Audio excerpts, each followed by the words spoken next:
This can be solved in 5 seconds.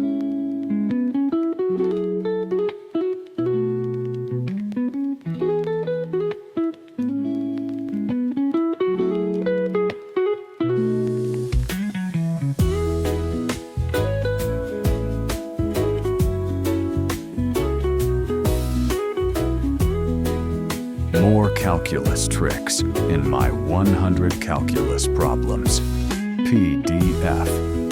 Link in the description.